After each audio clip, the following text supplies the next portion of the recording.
savez, le prix Métallo, c'est un prix qui est remis fondamentalement à un militant. Un militant, c'est quelqu'un qui a du cœur, c'est quelqu'un qui croit à ce qu'il fait, c'est qui croit à la cause, puis c'est quelqu'un qui croit à l'organisation. Je peux vous dire que Steve Arsenault, il remplit bien les conditions d'un militant.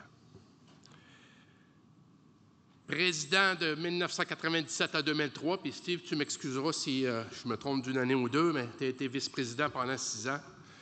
Et à partir de 2003 jusqu'en 2021, à la date de ta retraite, tu as été président de la section locale 4466 pour Rio Tinto Ferré-Titane.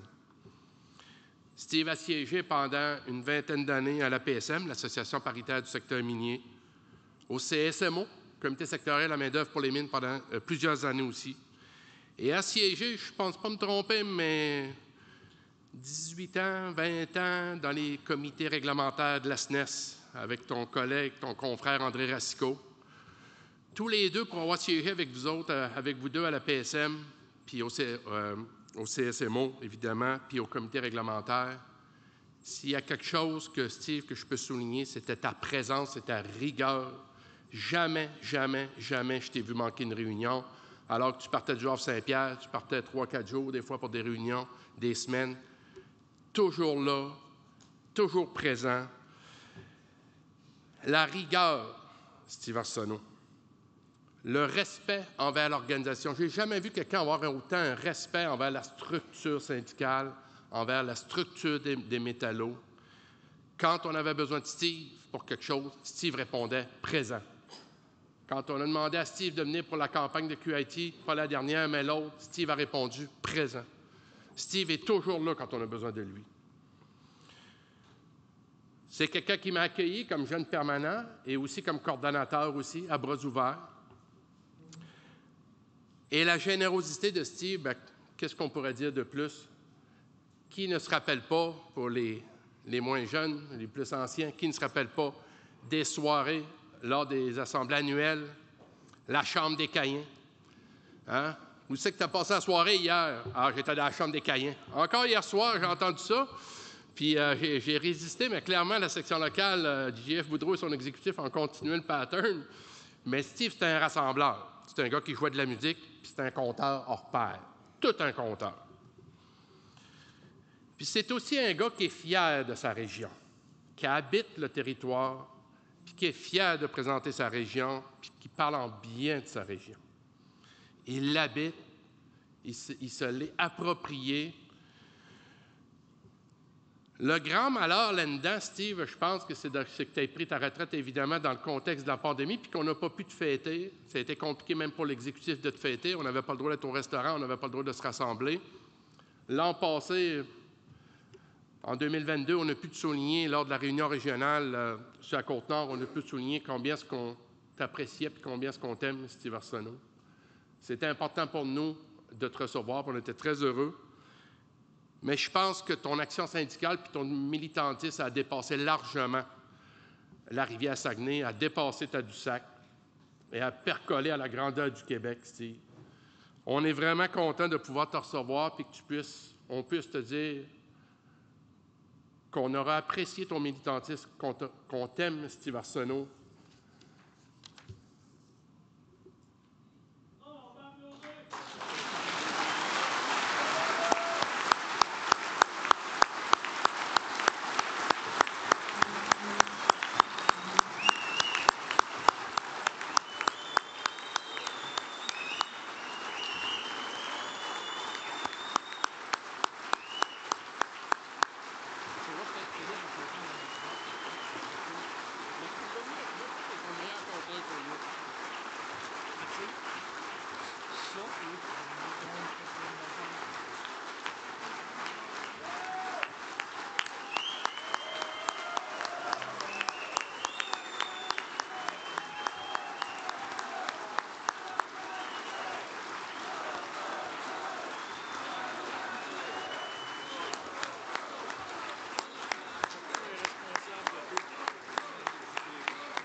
Oui, fini.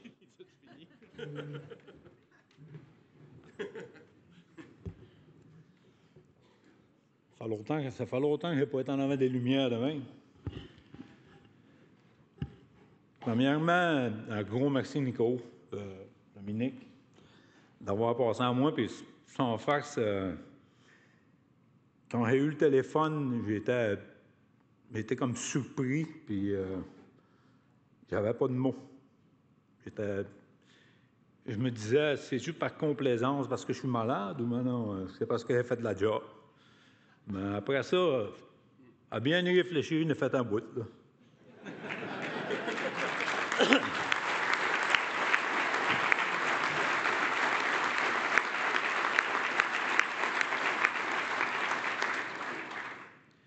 En passant, là, vous avez remarqué mon accent, là.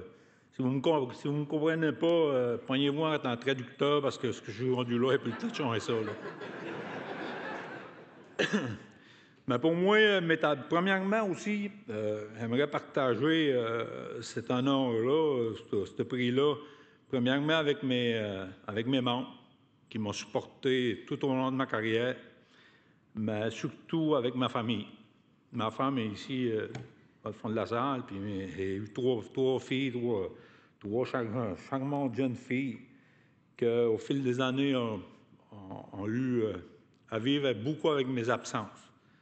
Une petite anecdote que j'ai trouvée pas pire, pareil, ça m'a pris du temps avant de découvrir ça. À chaque fois, à des congrès, on m'emmenait tout le temps des gilets métallos, puis dans ce temps-là, vous avez remarqué, c'était des 3X larges que je portais. Ça fait que je m'emmenais tout le temps des t-shirts métallos de tous les sortes, puis des fois de l'Arcade d'Alma, puis tout ce que j'avais.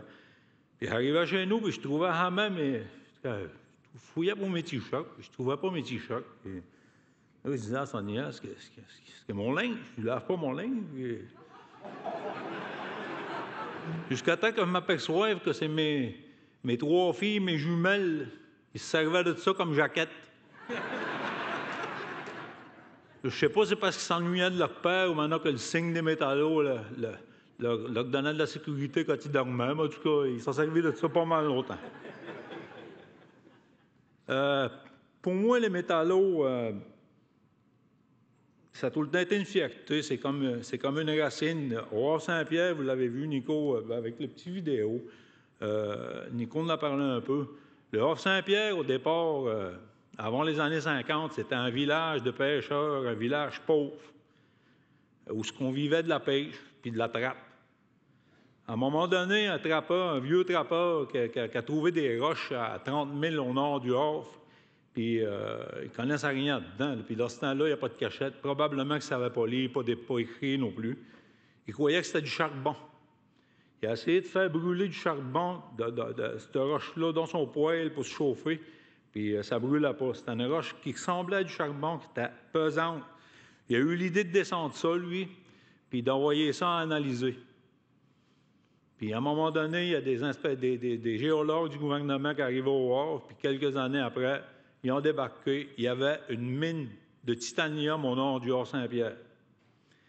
Ce qui a été étonnant, c'est que les gens partis de la pêche, qui pratiquement ne crevaient peut-être pas la faim, là, mais pas loin. Puis la mine a ouvert le premier bateau a sorti du Havre au mois de mai 1950. Puis l'accréditation syndicale a été au mois de novembre 1950. Ça veut dire que ces gens-là, ils n'avaient pas peur. Ils auraient pu se faire congédier, mais ils ont dit non. On a du cœur au ventre, puis au syndic, nous autres. C'est pas vrai qu'on a assez eu de misère avant, on va commencer à bâtir ce que c'est qu'il y en a qui n'ont pas fait. Puis moi, c'est tout à leur honneur. Les racines syndicales du Québec viennent probablement du Havre-Saint-Pierre parce qu'on a été, dans ce temps-là, il n'y avait pas de route. Ça sortait par bateau et par avion, puis ça a été longtemps comme ça. La route a été ouverte jusqu'au Havre en 1976. Puis les gens des premières armes ont syndiqué la Côte-Nord. Ils ont syndiqué Sept-Îles, ils ont syndiqué Shefferville, Gagnonville, puis ils venaient du Havre. Puis les premières conventions collectives, croyez-le ou non, ils étaient en anglais et en français. Il y avait une clause qui disait « le texte anglais prévaut ». Puis 99% du monde ne parlait pas un asti de mot en anglais. Fait que là, il n'y en a même plus un mot. anglais des conventions collectives. Fait que ce monde-là, là,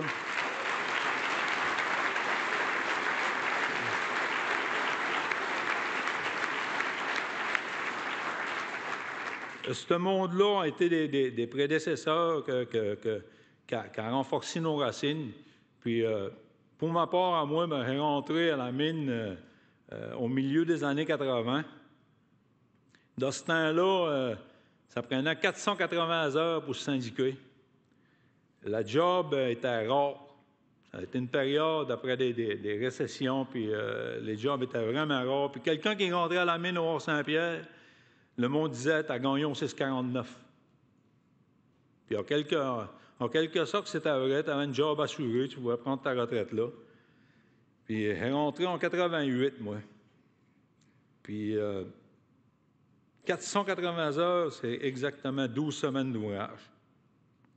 Pendant ces 12 semaines-là, il y a souvent des contre-mains, des surintendants, des surveillants qui venaient me voir et qui me disaient « Ça ne t'intéresserait pas dans les contre-mains? » Puis là, moi, je leur disais « Essayez de gagner du temps. » Je leur disais moi, donner des ordres à quelqu'un quand je ne sais même pas comment faire la job, ça ne m'intéresse pas. Puis étonnamment, je me souviens très bien d'un vendredi matin que mes 480 heures avaient été faites, avaient fini à 8 heures, de minuit à 8. Puis mon confrère Luc Noël, qui est ici aussi, m'attendait sur le parking à la descente du train pour me demander pour aller déléguer. Fait que moi, aussitôt que j'ai été syndiqué, j'ai été délégué. J'ai passé ma vie métallo.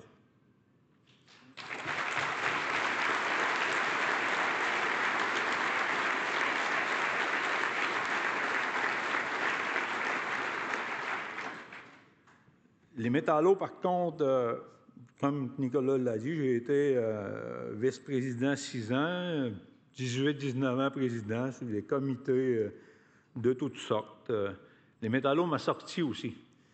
Les métallos m'ont appris...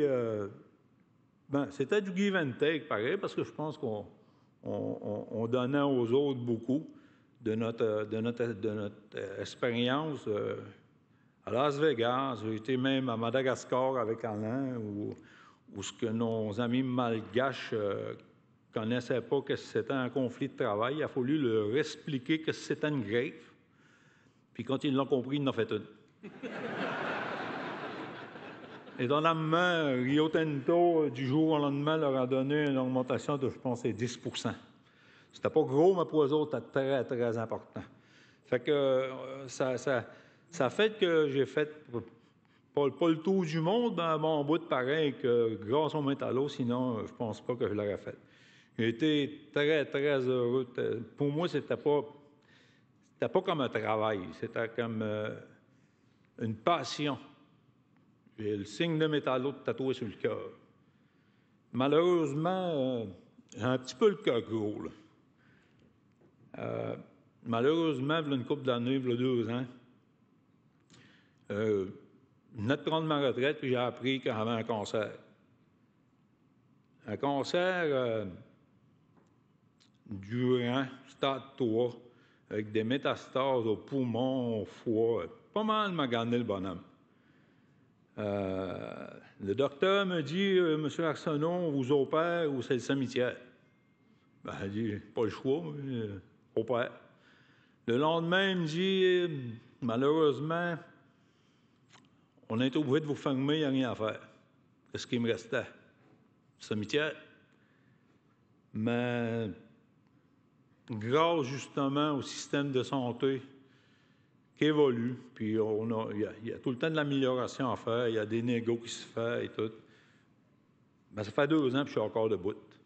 Je ne sais pas combien de temps il m'en reste, mais je pense que c'est grâce à eux autres. Puis il faut avoir espoir en la recherche, puis le système de santé, si j'aurais été n'importe où ailleurs qu'au Québec, je serais mort.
Ça fait que quand vous négociez, là, comme je l'ai fait moi aussi quand on est jeune, fonds de pension, c'est très important.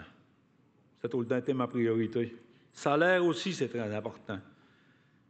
C'est à ce stade-ci que je m'aperçois comment est-ce que les assurances sont importantes. Ça, il ne faut jamais l'oublier. C'est très, très important. L'autre chose que je voulais vous dire aussi en terminant, à un moment donné, il y a un boss de la mine, un des grands patrons de la mine, qui m'avait qualifié, ou je ne sais pas comment est-ce qu'il m'a envoyé ça. Là, il disait que